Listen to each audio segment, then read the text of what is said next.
how to make bottoming easier without starving yourself. If bottoming feels unpredictable, tight, like you're playing Russian roulette every time you hook up, it's not your body, it's your timing, and nobody taught you how to eat like this. So many men think bottoming is about skipping food all day, cleaning out, praying to God, hoping for the best. Meanwhile, your stomach's like, babe, you gave me zero strategy, and now you're mad at me? And that's why Bottom University exists, because you've been given terrible advice your whole life. And I used to be the same. I had to learn it the hard way. I used to literally starve myself before sex, not because it helped, but because I was terrified of doing something wrong. But here's the truth. Skipping food, starving yourself, not eating all day, it makes everything worse. You are allowed to eat, and you should eat. You just need to eat strategically. And I'll tell you exactly when this clicked for me. Years ago, I hired a straight male bodybuilder to help me lose fat. Big mistake. I ended up with digestion so bad, I couldn't bottom. I was bloated 24/7. My stomach hurt constantly. Confidence tanked. I avoided hookups because I didn't trust my body. I literally thought something was wrong with me. I remember sitting there one night, stomach bloated, canceling date night, thinking, why can other gay men do this and I can't? But the truth was,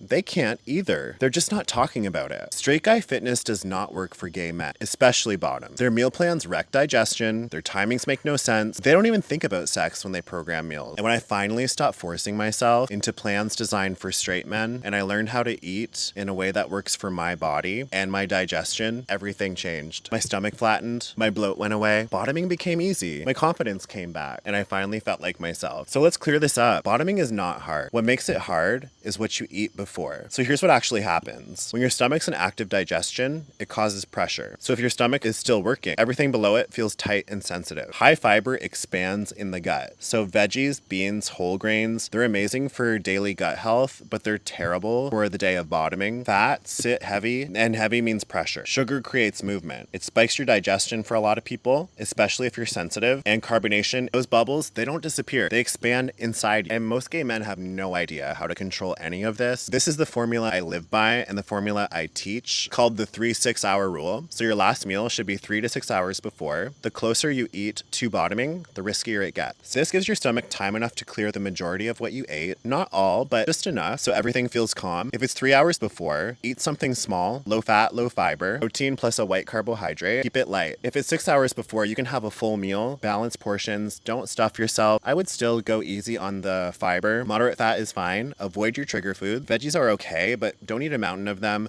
Cooked veggies are always better than raw. Stay away from cruciferous veggies like cauliflower and broccoli. Aim for lower fiber carbohydrates like a potato or white rice. Only time you run into problems is when you eat too close to sex, eat too much, eat something that expands in your gut, or a trigger food. And if you're not hungry, don't force a meal. That's going to cause more bloating. Let's get specific. What to avoid the day of bottoming? High fat meals. I avoid fattier cuts of meat because they sit heavy. High fiber foods. Skip beans, lentils, broccoli, cauliflower, oats, whole grain. They expand, and this is not expansion day. Heavy sugar, candy, pastries, sweetened drinks. They can spike your digestion fast, making things unpredictable. Carbonation. Every bubble becomes volume in your stomach. Spicy food. If spice triggers you, don't risk a cute stomach flip turning into a disaster. What to eat instead? Here's exactly what I eat on the day of bottoming. Lean protein, chicken breast, turkey, egg whites, Greek yogurt, low fiber carbs, white rice, white potato, sourdough, rice cake, light fruits, grapes, pineapple, melon, simple veggies, cucumber, zucchini, light sauces, mustard, light dressings, and please hydrate, but do it smart. You want to drink at least 3 liters of water throughout the day, not in one massive chug before sex. Slow hydration keeps digestion calm. Rapid hydration makes you feel bloated. And the mindset, this is the biggest takeaway. Bottoming doesn't require starvation, it requires education. You're not broken. Your body's not working against you. You've just never been taught digestion through a gay lens, especially a gay sexual lens. And that's why Bottom University exists, because fitness and nutrition never considered us as gay men. So I built something that does. If this helped you, subscribe. I'm going to be talking about digestion, fat loss, how to bottom confidently, meal prep, gay fitness, and everything we should have been taught years ago. So let's do a Q&A, frequently asked questions. Can I eat fiber if I'm bottoming later? The short answer is yes, but not a ton right before. Fiber is amazing for your overall gut health, but on bottoming days, you want to time it so it's not expanding in your stomach right before you get busy. Basically, keep the fiber low